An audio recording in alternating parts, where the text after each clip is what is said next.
ಯತೀಂದ್ರ ಸಿದ್ದರಾಮಯ್ಯ ಹೇಳಿಕೆ ಈ ವರ್ಷದ ದೊಡ್ಡ ಜೋಕ್. ಚಿತ್ರದುರ್ಗದಲ್ಲಿ ಯತೀಂದ್ರ ಸಿದ್ದರಾಮಯ್ಯ ವಿರುದ್ಧ ಎಂಎಲ್ಸಿ ಕೆಎಸ್ ನವೀನ್ ವಾಗ್ದಾಳಿ. ಯತೀಂದ್ರ ಅವರಿಗೆ ಎಲ್ಲವನ್ನು ವೈಯಕ್ತಿಕವಾಗಿ ಅವರ ತಂದೆಯೇ ಮಾಡಿಕೊಟ್ಟಿದ್ದಾರೆ. ಅವರ ಅಪ್ಪನಿಂದಲೇ ಯತೀಂದ್ರ ಅವರು ಎಂಎಲ್ಎ ಹಾಗೂ ಎಂಎಲ್ಸಿ ಆಗಿದ್ದು, ಸಿದ್ದರಾಮಯ್ಯ ಅವರ ಕೊಡುಗೆ ಅವರಿಗೆ ಸಿಕ್ಕಿದೆ ಎನ್ನುವ ಬದಲು ಮೈಸೂರಿಗೆ ಎಂದು ಹೇಳಿದ್ದಾರೆ. ಮೈಸೂರಿನ ಮಹಾರಾಜರು ಕೊಟ್ಟ ಕೊಡುಗೆಯನ್ನು ಯಾರೂ ಕೂಡ ಕೊಡಲು ಆಗಿಲ್ಲ. ರಾಜ್ಯಕ್ಕೆ ನಾಲ್ವಡಿ ಕೃಷ್ಣರಾಜ ಒಡೆಯರ್ ಹಾಗೂ ಒಡೆಯರ್ ವಂಶಸ್ಥರ ಕೊಡುಗೆ ಅಪಾರ. ಬಾಲಿಶ ಹೇಳಿಕೆಯನ್ನ ಯತೀಂದ್ರ ಸಿದ್ದರಾಮಯ್ಯ ಕೊಟ್ಟಿದ್ದಾರೆ. ತಂದೆ ಮಗನ ಸಂಬಂಧ ಮನೆಯೊಳಗೆ ಇರಬೇಕು. ಈ ರೀತಿ ಹೇಳಿಕೆ ಕೊಡುವುದು ಅದು ಯತೀಂದ್ರ ಅವರು ರಾಜ್ಯಕ್ಕೆ ಮಾಡಿದ ಅಪಮಾನ. ಅವರ ತಂದೆಯ ಕುರ್ಚಿಗೆ ಸಂಚಕಾರ ಬಂದಿದ್ದರಿಂದ ಈ ರೀತಿ ಹೇಳಿಕೆ ಕೊಟ್ಟಿದ್ದಾರೆ. ಯತೀಂದ್ರ ಅವರ ಹೇಳಿಕೆ ಈ ವರ್ಷದ ಅತ್ಯಂತ ದೊಡ್ಡ ಜೋಕ್. ಯತೀಂದ್ರ ಅವರ ಹೇಳಿಕೆಗೆ ಪ್ರಶಸ್ತಿ ಕೊಡಬೇಕು. ಯತೀಂದ್ರ ಅವರನ್ನ ಕಾಮಿಡಿಯನ್ ಅಥವಾ ಜೋಕ್ ಎಂದು ಕರೆಯಬಹುದು. ಅವರನ್ನ ಜೋಕರ್ ಎಂದು ನಾನು ಕರೆಯುವುದಿಲ್ಲ. ನಮ್ಮ ರಾಜ್ಯಕ್ಕೆ ಹಾಗೂ ರಾಜ್ಯದ ಜನತೆಗೆ ಯತೀಂದ್ರ ಸಿದ್ದರಾಮಯ್ಯ ಅವರು ದ್ರೋಹ ಮಾಡಿದ್ದಾರೆ. ಧರ್ಮಸ್ಥಳ ಪ್ರಕರಣ ಸಂಬಂಧ ಕೆಎಸ್ ನವೀನ್ ಪ್ರತಿಕ್ರಿಯೆ. ಅನೇಕ ಸಂಘಟನೆಗಳು ರಾಜ್ಯ ಸರ್ಕಾರದ ಮೇಲೆ ಒತ್ತಡ ಹೇರಿವೆ. ಧರ್ಮಸ್ಥಳ ಪ್ರಕರಣದಲ್ಲಿ ರಾಜ್ಯ ಸರ್ಕಾರದಿಂದ ಎಸ್ಐಟಿ ರಚನೆಯಾಗಿದೆ. ಅಲ್ಲಿನ ಘಟನೆಗೂ ಧರ್ಮಸ್ಥಳಕ್ಕೂ ತಾಳೆ ಹಾಕುವ ಅವಶ್ಯಕತೆ ಇಲ್ಲ. ಧರ್ಮಸ್ಥಳದ ದೇವಸ್ಥಾನಗಳಲ್ಲಿ ಯಾವುದೇ ತಪ್ಪಾಗಿಲ್ಲ. ಅಲ್ಲಿ ನಡೆದ ಕೆಲ ನಾಪತ್ತೆ ಕೊಲೆ ಪ್ರಕರಣಗಳ ಆರೋಪವನ್ನ ಸ್ಥಳೀಯರು ಮಾಡುತ್ತಿದ್ದಾರೆ. ಧರ್ಮಸ್ಥಳ ಹಾಗೂ ದೇವಸ್ಥಾನ ವ್ಯವಸ್ಥೆಯನ್ನ ಎಸ್ಐಟಿಗೆ ಜೋಡಿಸಿ ಕೆಲಸ ಮಾಡಬಾರದು. ಪೊಲೀಸರು ತನಿಖೆ ಮೂಲಕ ಆರೋಪಿಗಳಿಗೆ ಶಿಕ್ಷೆ ಕೊಡಬೇಕು. ದೇವಸ್ಥಾನಕ್ಕೆ ಇದು ಹೋಲಿಕೆ ಮಾಡಿದ್ರೆ ಅದು ತಪ್ಪು. ಅನೇಕ ಧಾರ್ಮಿಕ ಕೆಲಸಗಳಿಗೆ ಧರ್ಮಸ್ಥಳ ಕೊಡುಗೆ ಕೊಟ್ಟಿದೆ. ಈ ಘಟನೆಗೆ ವೀರೇಂದ್ರ ಹೆಗಡೆ ಕುಟುಂಬವನ್ನ ಟಾರ್ಗೆಟ್ ಮಾಡುವುದು ಸರಿಯಲ್ಲ. ವೀರೇಂದ್ರ ಹೆಗಡೆ ಅವರಿಗೆ ಮಸಿ ಬಳಿಯುವುದು ಸರಿಯಲ್ಲ. ಎಷ್ಟೇ ಕೊಲೆ ಅಥವಾ ದೌರ್ಜನ್ಯ ಆಗಿದ್ದಾರೆ, ಅದಕ್ಕೆ ನ್ಯಾಯ ಕೊಡಿಸುವುದು ಸರ್ಕಾರದ ಕರ್ತವ್ಯ. ಇದರ ನಡುವೆ ಧರ್ಮಸ್ಥಳಕ್ಕೆ ಕಪ್ಪು ಮಸಿ ಬಳಿಯುವುದು ಸರಿಯಲ್ಲ. ಧರ್ಮಸ್ಥಳ ಎಷ್ಟು ವರ್ಷ ಮಾಡಿದ ಕೆಲಸಕ್ಕೆ ಕೆಸರು ಬಳಿಯುವ ಕೆಲಸ ಯಾರು ಮಾಡಬಾರದು. ಯಡಿಯೂರಪ್ಪ ಅಲ್ಲಿ ಏನು ಆಗಿಲ್ಲ ಎಂಬ ಕ್ಲೀನ್ ಚಿಟ್ ಕೊಟ್ಟಿದೆ.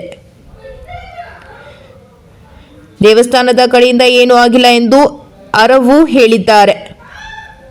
ಒಳ್ಳೆಯ ಅಧಿಕಾರಿಗಳನ್ನ ಸರ್ಕಾರ ಇದರ ತನಿಖೆಗೆ ವಹಿಸಿದ್ದಾರೆ. ತಪ್ಪಿತಸ್ಥರಿಗೆ ಶಿಕ್ಷೆ ಆಗುತ್ತದೆ. ವರದಿ ಹರೀಶ್ ನಾಯಕನಹಟ್ಟಿ.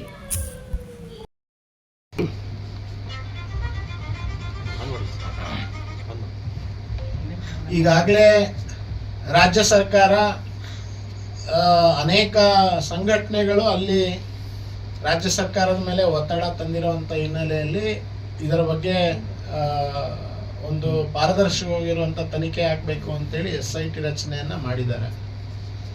ನಾನು ಭಾವಿಸ್ತೇನೆ ಅಲ್ಲಿ ಆಗಿರುವಂಥ ಘಟನೆಗೂ ಧರ್ಮಸ್ಥಳದ ದೇವಸ್ಥಾನ ಮತ್ತು ಧರ್ಮಸ್ಥಳದ ವಿಚಾರಗಳಿಗೂ ಅದಕ್ಕೆ ತಾಳೆ ಹಾಕುವಂಥ ಅವಶ್ಯಕತೆ ಇಲ್ಲ.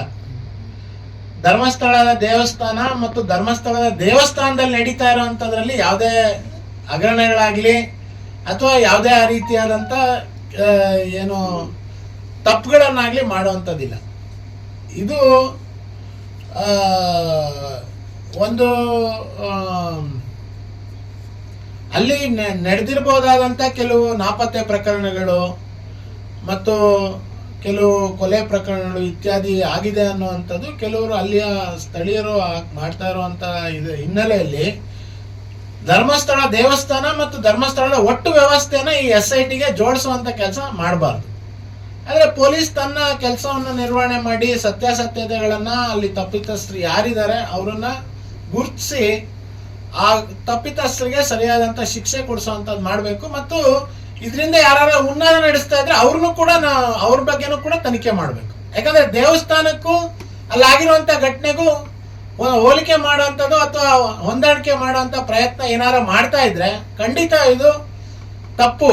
ಯಾಕಂದ್ರೆ ಒಂದು ಸಂಸ್ಥೆ ಅದು ದೇವಸ್ಥಾನದ ಪ್ರಾರಂಭದಿಂದ ಹಿಡಿದು ಅನೇಕ ಧಾರ್ಮಿಕ ಕಾರ್ಯಕ್ರಮಗಳಿಗೆ, ಧಾರ್ಮಿಕ ಕೆಲಸಗಳಿಗೆ ಮತ್ತು ವಿಶೇಷವಾಗಿ ಸಬಲೀಕರಣಕ್ಕೋಸ್ಕರ ದೊಡ್ಡ ರೀತಿಯಾದಂಥ ಕೊಡುಗೆಯನ್ನು ಕೊಟ್ಟಿರುವಂಥ ಸಂಸ್ಥೆ.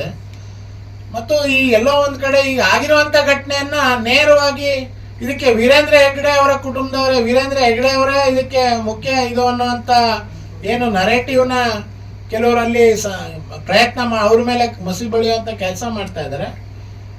ಇದು ಸರಿಯಲ್ಲ. ಯಾಕಂದ್ರೆ ಅಲ್ಲಿ ತನಿಖೆಗೆ SIT ರಚನೆ ಮಾಡಿರೋಂಥದ್ರ ಬಗ್ಗೆ ಅದ್ರ ಬಗ್ಗೆ ಯಾವುದೇ ಇದಿಲ್ಲ.